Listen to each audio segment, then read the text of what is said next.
sci-fi authors that predicted the future. The genre of science fiction informs something broader about life, people, or our society, and has no exact origin in our history, but is reflected in debates among scholars and devotees.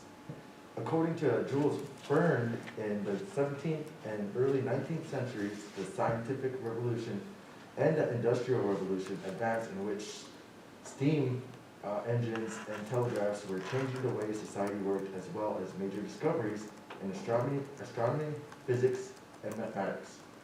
Authors asked, what happens next? Then asked, what happens to us when it does? Three sci-fi authors by the names of Mary Shelley, Jules Verne, and H.G. Wells during this time wrote books predicting the future with accurate predictions of our present, which they foresaw decades, even centuries ahead of their time. Scholars are still dumbfounded to this day. First, we have Mary Shelley. She predicted modern transplants and is believed to be the first science fiction book published. Others say H.G. Wells is the father of science fiction. But during her time, she wrote Frankenstein in 1818.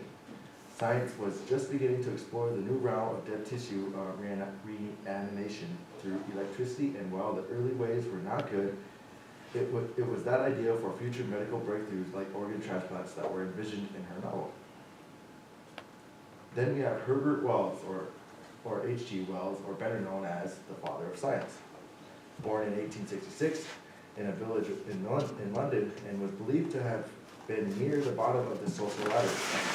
But later in life foresaw nuclear weapons, and some think may have given the man who split the atom the idea for a destructive nuclear bomb. He predicted the use of aircraft in military engagements and the coming of World War I in his book, The World of the Worlds. He predicted tanks, automatic doors, and even mobile phones long before such things were even thought of. On top of that, he foresaw same-sex relations. According to H.G. Wells, women would be liberated, more marriages would end in divorce, and people would embrace the idea of free love. Last, we have Jules Verne. He was born in 1828. He became a writer by the time he was 20. In 1863, his publisher, Pierre Hetzel, thought his book, Paris in the 20th Century, was too far-fetched to be published, and never did.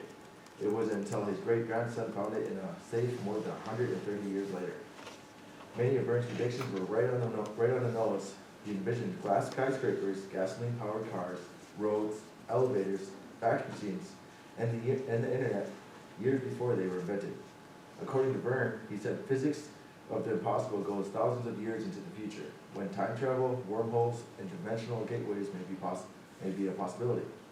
This new book is much more ambitious. We're talking about the next 50 to 100 years.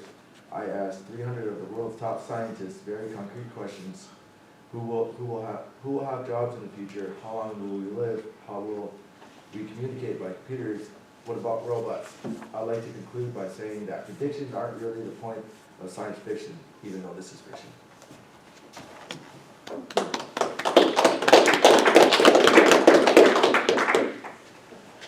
Did you have PowerPoints? Oh, I have a PowerPoint, yeah. Mm-hmm.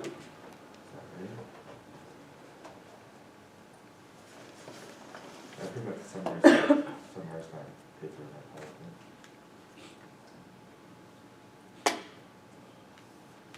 Here's my PowerPoint.